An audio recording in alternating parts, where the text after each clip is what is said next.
बैठे हुए हैं, या तो सरकार ये कहे कि ये पागल लोग हैं, जैसे कह दिया कि अब वो तो जीवी बताया जाने लगा, आंदोलन जीवी हैं। आंदोलन कोई अपनी खुशी से नहीं करता है। गांधी जी भी आंदोलन जीवी थे और गांधी जी की तरफ पे आंदोलन किया जा रहा है। अपनी मांगों को लेकर बैठे हुए हैं। सरकार को चाहिए कि हमदर्दी के साथ उनकी मांगों पर गौर किया जाए और जो कानून उनको नापसंद हैं, देश हित में भी नहीं है वो कानून, क्योंकि किसानों की और समस्याओं के अलावा मैं ये देखता हूँ कि भंडारण की जो हुकूमत ने खुली छूट दे दी है, इस भंडारण की खुली छूट से उन लोगों के पास पैसा भी है, उन लोगों के पास सरकार से भी बड़े बड़े 10-10, 20-20 गुना बड़े गोदाम हैं। भंडारण पर अगर पाबंदी इस तरह खुली छूट दे दी जाएगी तो मैं ये समझता हूँ कि कोरोना से मुल्क के वो हालात ख़राब नहीं हुए थे जो आने वाले वक्त में इस भंडारण की वजह से होने वाले हैं। हमारे यहाँ इस्लाम में भी ज़ख़ीरा अंदोज़ी को मना फरमाया गया है। ज़ख़ीरा अंदोज़ी ना मुल्क के लिए बेहतर है ना आवाम के लिए बेहतर है, इसलिए ज़ख़ीरा अंदोज़ी का जो कानून इन्होंने किया है इसको फ़ौरन रद्द किया जाना चाहिए और MSP तय की जानी चाहिए।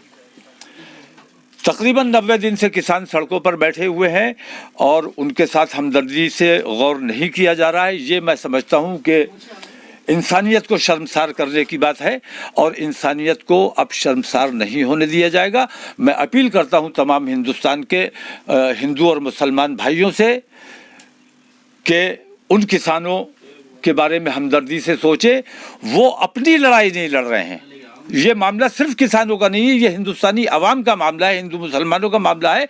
इसलिए तमाम लोगों को उन किसानों के आंदोलन में शरीक होना चाहिए।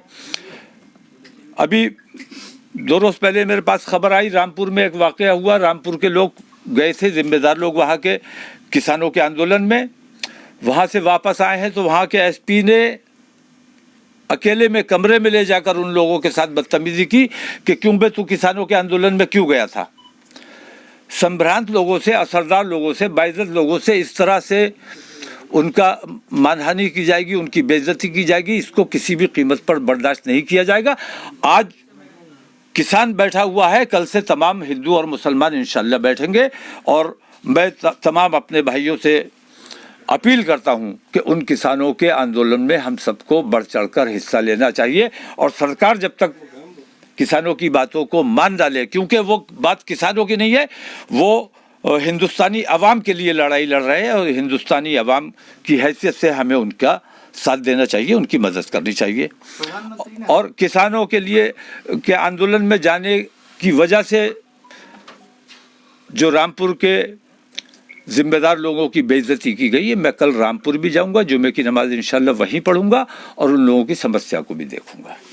प्रधानमंत्री ने कहा है कि कानून जो है वो वैकल्पिक है, ऑप्शनल है, ये इससे कहाँ तक इत्तेफाक कर रहे हैं? नहीं, ये कोई समझदारी की बात लगती है आपको? वैकल्पिक कहाँ होता है कानून? भाई कानून कानून है, कानून को मानना पड़ेगा।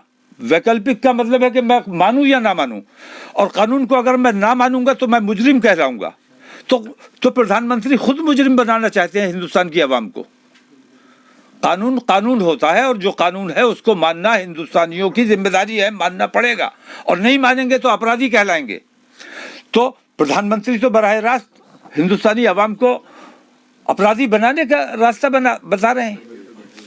इस किस्म की गैर जिम्मेदार गुफ्तगू नहीं होनी चाहिए। किसानों की समस्याओं को, हिंदुस्तानियों की समस्याओं को गंभीरता के साथ, संजीदगी के साथ और हमदर्दी के साथ गौर करना चाहिए। और जो माहौल हिंदुस्तान में है, ये इस माहौल को ठीक करने की कोशिश हुकूमत की है, प्रधानमंत्री की है, और अगर इन्होंने इस पर तवज्जो नहीं दी तो मैं सिर्फ मुसलमानों की बात नहीं करता, मुसलमानों के लिए मैं कह रहा हूँ कि मुसलमान भरपूर तरीके से, चाहे तुम उसको पाकिस्तानी बता देना, आतंकवादी बता देना, खालिस्तानी बता देना, लेकिन अब भरपूर तरीके से किसानों का समर्थन किया जाएगा। उनके साथ जो अन्याय हो रहा है अब उसे बर्दाश्त नहीं किया जाएगा।